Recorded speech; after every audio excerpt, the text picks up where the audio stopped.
when you look at India and you look at the Indian economic opportunities, yes, indeed, you do have a great opportunity with a number of fantastic hubs to create transshipment business, to connect through places, through India to other places. But what I think is also really exciting, which not a lot of transshipment hubs around the world have, which is the ability to produce. India is going to be a global production mega power.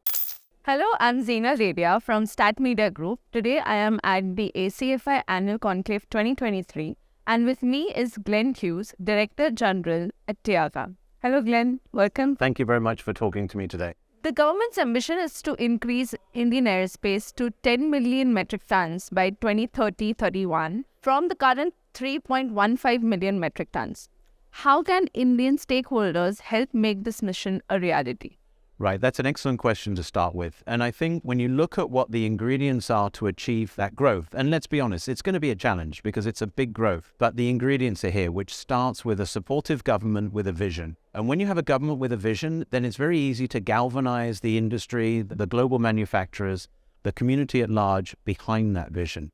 And part of what's really talked about at this event is how the air cargo community and the infrastructure can actually address some of the challenges to put in place all of that's required to help fuel that growth when the production increases. So it's going to be an exciting few years ahead. And one thing I've learned in India is never say it can't be done. Everything can be done. That's a very positive response, I would say. ACFI recently attended TIACA's regional gathering, and TIACA and ACFI have many structural parallels in that, as if you both represent all the stakeholders in the air cargo business.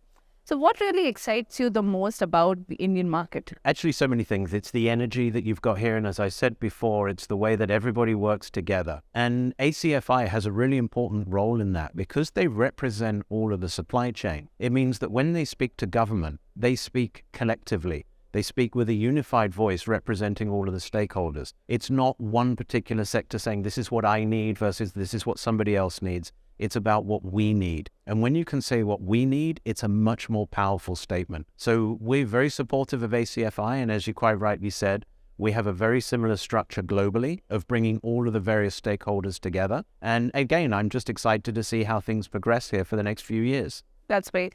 I would also like to know, what does the Indian market really symbolize to TIACA?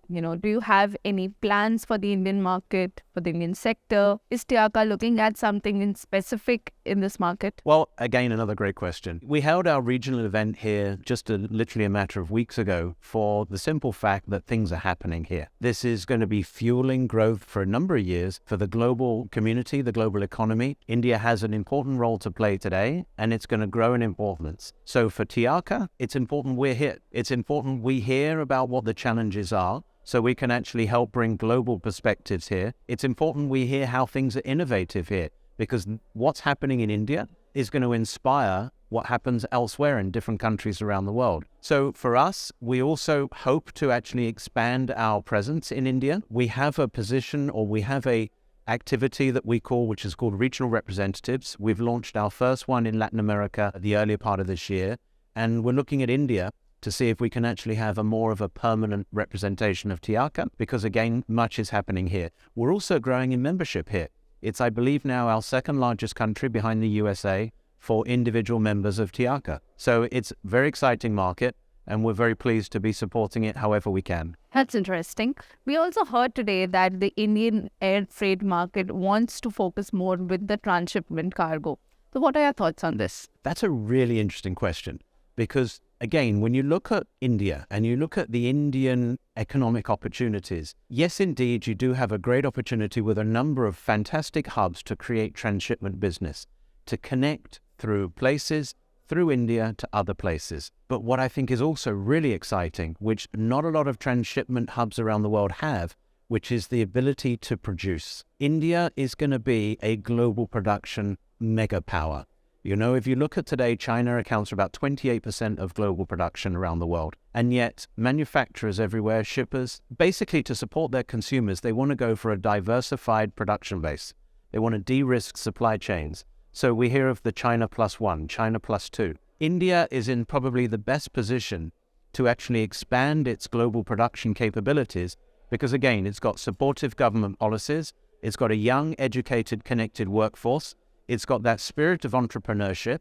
It's located in the perfect place to connect east, south, north, and west. So all of the ingredients are there. So I think not only will India grow in a transshipment focus, but it'll actually grow even more in a production and export business. And that's where I think real value will come to the Indian economy. Can you share some of the takeaways from the ACFI Annual Conclave 2023? Yeah, excellent. Well, I think first of all, it's about how this whole community is aligned and it's passionate. All you need to do is just sit for 5 minutes into the conference.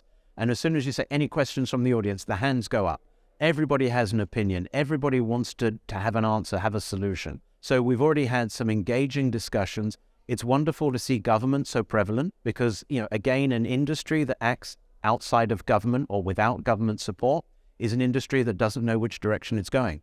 But here in India, you've got the government working very closely with the industry. They actually sometimes, as I heard Yash say this morning, sometimes the government is ahead of industry. They're saying, we need you to do this. And I think that's fascinating. So to me, just already in the panels that we've had and the discussions and the keynote speeches, it shows that India's in the right direction. And as I said before, to go from 3.1 million metric tons to 10 million metric tons in 7 years does require a significant year-over-year growth projection, but nobody questions it because they're saying, you know what, it's going to get done. We've got the ingredients, we've got the world's largest population, we've got products that everybody wants around the world, we've got high-quality manufacturing, and you've got capability.